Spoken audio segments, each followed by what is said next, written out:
गरीबी से त्रस्त रहीम अपनी पत्नी और 2 बच्चों के साथ गांव के किनारे एक मामूली घर में रहता है। निराशा से प्रेरित होकर रहीम जंगल में लकड़ी काटने के लिए निकलता है ताकि उस भूख से राहत मिल सके जो उसके परिवार को सता रही है।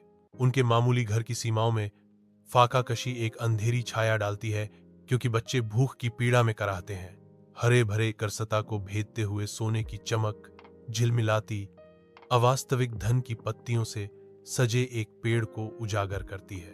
स्तब्ध चुप्पी के एक क्षण में रहीम हिचकिचाता है।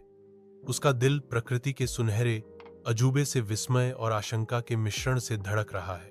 अनिवार्य जिज्ञासा से आकर्षित होकर रहीम सावधानी से पेड़ के पास जाता है। आवश्यकतानुसार सिक्कों का उपयोग उनके जीवन में खुशहाली और सुकून लाता है। हर दिन एक नई उम्मीद लेकर आता है। खुशहाल जिंदगी की शुरुआत रहीम के घर को एक नई रोशनी और उमंग से भर देती है, जहां हर लम्हा अब एक जश्न है। लालच से प्रेरित होकर करीम रहीम का पीछा करता है। उसकी आंखें उस जादुई पेड़ पर टिकी हैं जो अकल्पनीय धन की कुंजी रखता है। जैसे ही जादुई पेड़ दिखाई देता है, करीम का दिमाग रहीम के भाग्य के स्रोत पर कब्जा करने की योजनाओं से दौड़ने लगता है। जैसे जैसे रोशनी तेज होती है, करीम डर से कांप उठता है। उसकी दृढ़ता अलौकिक रक्षा से चकनाचूर हो जाती है।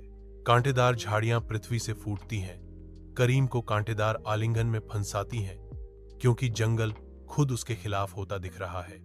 रहीम का वीरतापूर्ण हताश कृत्य प्रकृति के प्रकोप के खिलाफ एक हताश लड़ाई है। करीम को जंगल के प्रकोप के चंगुल से छुड़ाना।